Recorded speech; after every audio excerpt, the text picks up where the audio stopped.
So, good evening and welcome to our V8's pre-World Final interviews. We're nearing this year's World Final at the Odsal Stadium at Bradford. And joining me, I have Bryan Andrew and Stephen Young. So, welcome to you both. You've both gained points to earn your place on the all-important World Final grid. Yep, sure have. Yeah, So, we've been in forever really, so it should be good.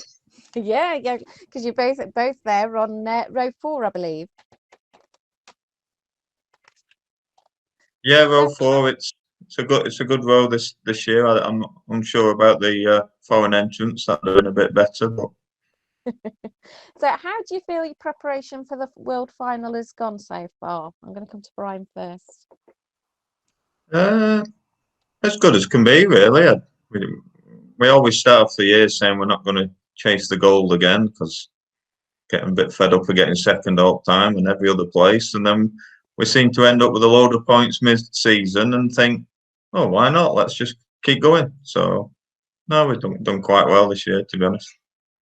Good. And Stephen, how's your preparation gone so far? Yeah, it's been going really well. We've started Shale. We've never been onto Shale, so we've picked points up on each one, and it's just shown that we're on their row 4. So hopefully we can have a good shot at it this year. So, I mean, you've both mentioned, and I've said it. You're both on row 4. How do you think that's going to affect your chances? I'll go to Go on, you. let you I'm go going to first, Stephen. Brian. I'll see your your view of it. Well, I mean, to be honest with you, it's probably a good row this year, given the fact that we're at Bradford. I don't think I'd want to be any further forward. I've been further forward at the likes of Stoke and nearly ended up on my roof. But I think it's a big track, a lot of laps, and I just hope that we get the right track on the night, and I think it'll be a really good race. We've had some good races around there this year. We've had some bad races, but hopefully we get the right track and everybody gets around that first corner, hopefully. And Stephen, what about you? That row 4. Yeah, I think like Brian was saying, I think it's a good row. I think if the weather's on our side and we have a dry track, I think it'll be a really good race. Otherwise, if it's wet that first bend, I think we'll just try and take it steady, and hopefully the first 3 rows just pile into each other. We can sneak through and try and make something happen. But it's a lottery really. Like Bradford, it's it's one of them tracks that everyone's still learning it. So I think it'll be a really good race. All right, how have you found the meetings at Bradford so far? I'll come to Bryan first.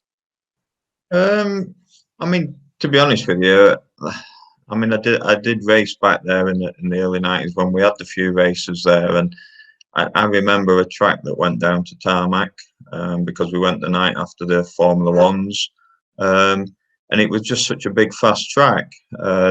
Coming back to it now, the first meeting back, I mean, you cannot replace the atmosphere of just coming into that stadium, whether it's a good track or a bad. That's always a good point. But the surface is it's just a little bit unpredictable at the minute.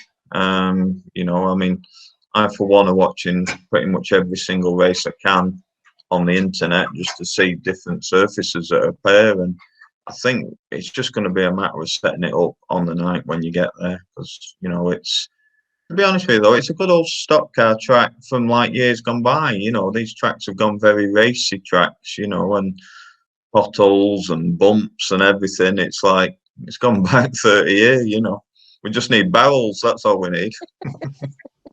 And how about for you, Stephen? How have you found meetings at Bradford so far? Yeah, I've really enjoyed it. It's completely different. One end of the track, it's banked. One of the other end, it's just flat. So it's both corners are completely different. The first one, it was good. It was just relay the track, so it's just bedding in and stuff like that. And the second one didn't do. I only did 2 weeks, and then I blew the engine up. Well, did the head gasket in, so it was loaded up after that. So, but the track looked great. It was dried out towards the end. It was looked really fast line came through. So hopefully that'll be the way to go. So have you had to change the car setup in preparation for Bradford, Bryan? I won't say change it, repair it from the last meeting. There, there wasn't an awful lot that wasn't bent. But no, I mean, like everybody, I mean, I don't know it, that the car will come apart pretty much completely. You just have to make sure that every single thing is checked. And like I say, the setup on the night will be what sort of track we all see. I think it'll just be down to tyre choice on the night, really. But you know, I mean, the car's in the garage at the minute. There's the front axles off it. Everything's going to be gone through. And like I say, if you can be in that race and finish it's an achievement for anybody. Even some of the younger drivers that it's probably their first one. You know, they've just got to get out there and get a finish, and then you know they'll experience the race. Then. Yeah. And how about for you, Stephen? I mean, how's your preparation going? Have you had to do any changes to the car after being at Bradford, previously to set it up? Just finding the feet with it. We was happy when we've done some shale meetings. We found our feet with it, so we've tweaked a few things, to make it try and get that little edge. But no, we're quite happy with it. The way it's going round. Just when we get it right, we'll just give it for a check over, and I think we're good to go. Super. I mean, what are your thoughts on the grid this year, Bryan? In the grid, there's been a lot of drivers racing regular, and there's a very strong grid up at the front on shale. It's I'm like Stephen. If them guys, we can follow them and let them battle it out, that there might be places to be gained later on in the race. But there's a lot of new drivers towards the rear of the grid. And again, Bradford races over the last 3 or 4 months that it's been running. Anything can happen. Any drivers, any places, and there's not many meetings where you turn up and your first race is the race of the night. Normally the British, you've got a chance to qualify and some of the other championships, but this one is a unique one. And I think on the night you're going to need 90% luck, 10% car reliability, I think. And how about for you, Stephen? What do you think of the grid that they've set up this year? Yeah, I think it's looking really good. You look at the first few rows and you think, it's the win is in that row from previous years, but anyone can win. When anyone goes to Bradford, it's an open track. It's you can't put a number on it because it's just anyone that's got going right and they've got an half decent setup and they can drive, then I think that's going to be the way to go. I think they'll do well. So hopefully, but no, it's hopefully we'll have a new winner. So who do you feel has the best chance of winning this year? Is there anybody that's standing out to you, Bryan? Up until the last Bradford, I would have put my money on Kev. Kev Stuxbury, I don't know, he's always there, isn't he? You know what I mean? He'll battle with anybody, and before you know it, it's him who's driving around with the flag. John Brown and Ollie's sort of performance on shale this year has been second to none. But like Stephen says, with the guys at the front, they're going to be so keen for it because they're all on top form. And then as you work down the grid, other drivers, we're going to be waiting just in case. And what about you? Do you share the same views as Bryan there, Stephen? Yeah, I was going to say the same. After that first one, Kev he was untouchable. He was gone before you even knew it. And then John Brown, he was unlucky that for what happened to him, but I think he's in a good form.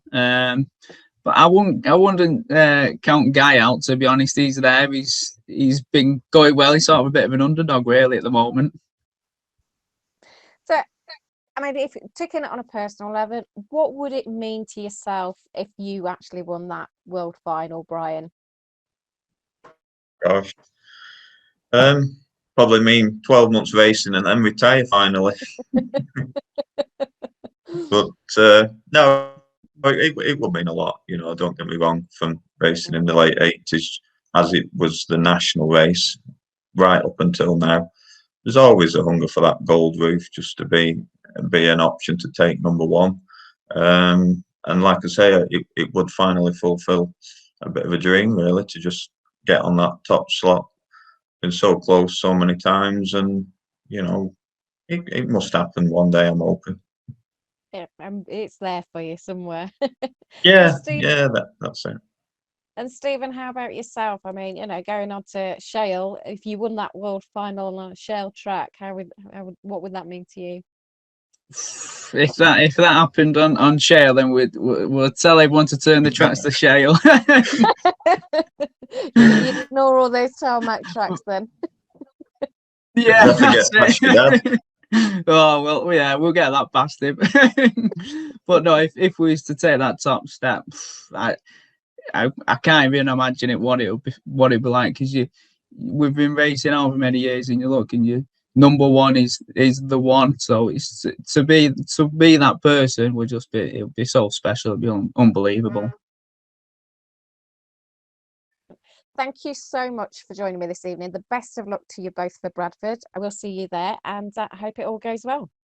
Thank you very much, and good luck Thank you to very everybody on much. the grid. Yeah, let's hope it's a good one.